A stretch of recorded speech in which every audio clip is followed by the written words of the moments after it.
Episode ke-7, Amanah dan Kehidupan Baru. Beberapa tahun kemudian, Tan Sri Idris Saleh akhirnya meninggal dunia dengan tenang. Nadia, yang sudah lama menjadi penjaga amanah keluarga itu, terus menumpukan perhatian kepada Dato Razak yang kini semakin uzur. Walaupun tubuhnya lemah, Dato Razak masih sempat menyaksikan bagaimana Nadia menjadi cahaya harapan dalam hidupnya. Detik Nadia rapat dengan Encik Chandra. Encik Chandra ialah seorang Indi Muslim, peguam yang cermat dan berprinsip. Sejak dilantik sebagai peguam pribadi Dato Razak, beliau sering hadir di rumah Agam untuk menguruskan dokumen amanah dan perjanjian keluarga. Dari situ, hubungan profesional dengan Nadia semakin rapat karena mereka kerap berbincang tentang hal-hal undang-undang syarikat. Namun kehidupan rumah tangga Chandra tidak bahagia sejak mula. Istrinya, Puan Kafitha,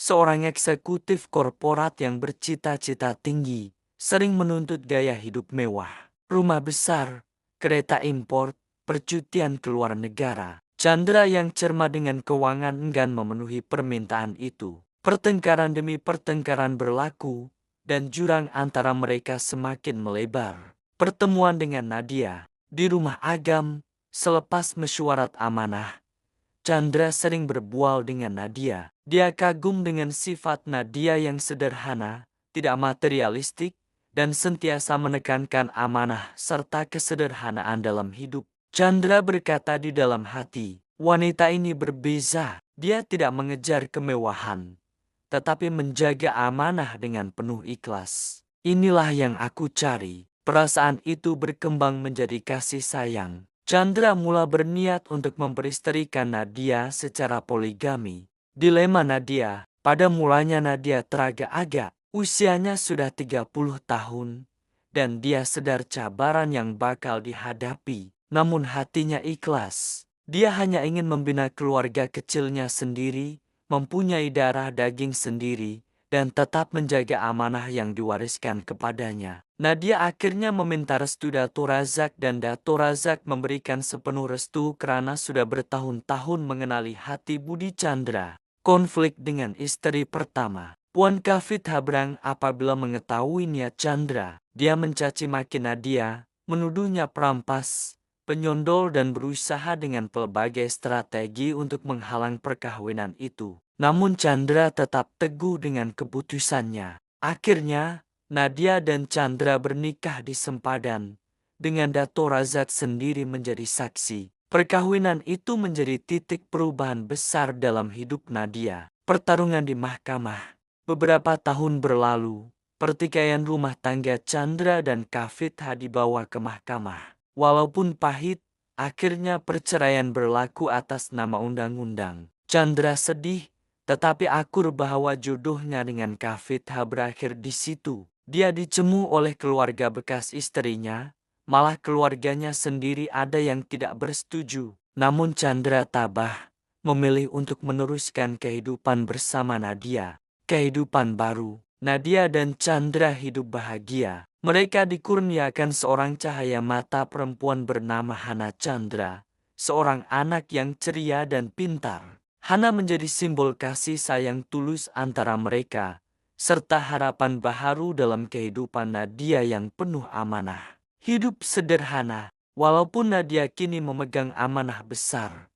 Dia dan Chandra memilih untuk hidup sederhana. Tragedi yang pernah berlaku di depan mata membuatkan mereka tidak mau menjadikan harta material sebagai fokus utama dalam hidup keluarga mereka. Mereka lebih menumpukan kepada keluarga yang penuh kasih sayang, pendidikan anak-anak, dan kerja-kerja amal. Tidak lama selepas itu Dato Razak menghembuskan nafas terakhir dalam keadaan tenang. Selepas kematian Dato Razak, Nadia tidak mau lagi tinggal di situ dan berpindah ke rumah sederhana bersama keluarganya. Rumah Agam itu akhirnya terpaksa dijual karena tiada sesiapa lagi tinggal di situ. Hasil jualan rumah akan dibagikan sama rata kepada anak-anak Dato Razak. Nadia tidak mau 1 sen pun daripada hasil jualan rumah itu. Namun, harta peninggalan lain disalurkan kepada sebuah yayasan kebajikan yang ditubuhkan atas nama Dato Razak, menumpukan kepada kerja-kerja amal dan membantu golongan miskin. Nadia dan peralihan peranan. Selepas kelahiran anak pertamanya, Nadia mulai menyadari bahwa masa bersama keluarga lebih berharga daripada mengejar status korporat. Walaupun masih pemegang saham utama, dia tidak lagi mau terikat dengan rutin mesyuarat harian atau tekanan operasi. Dia memanggil orang-orang kepercayaannya, mereka yang telah lama bekerja bersamanya, memahami visi syarikat, dan terbukti jujur. Nadia membahagikan tanggung jawab dengan jelas. CEO baru, orang kepercayaan lama, mengurus strategi besar syarikat, memastikan hala tuju kekal stabil. Ketua keuangan, mengawal aliran tunai, pelaburan, dan memastikan keuntungan diagihkan dengan tulus. Ketua operasi, menjaga urusan harian, memastikan pekerja tidak terbeban dan proyek berjalan lancar. Nadia hanya hadir dalam mesyuarat penting sebagai pemegang saham, memberi pandangan strategik bila perlu, tetapi tidak lagi mencampuri hal-hal kecil.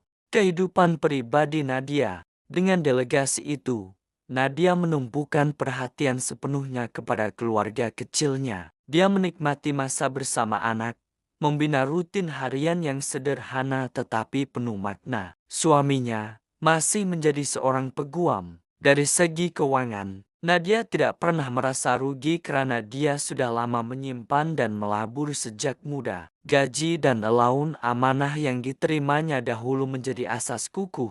Dari segi ketenangan hidup, dia hidup senang tanpa bergantung kepada harta orang lain, membuktikan bahwa disiplin keuangan dan kesadaran awal lebih berharga daripada warisan besar. Pada suatu pagi Ramadan, Nadia duduk di beranda rumah kecilnya, melihat Hana bermain bersama anak-anak jirannya. Senyuman terukir di wajahnya. Dia teringat kembali zaman kecilnya. Sahur dengan bubur nasi bersama Mak Sam.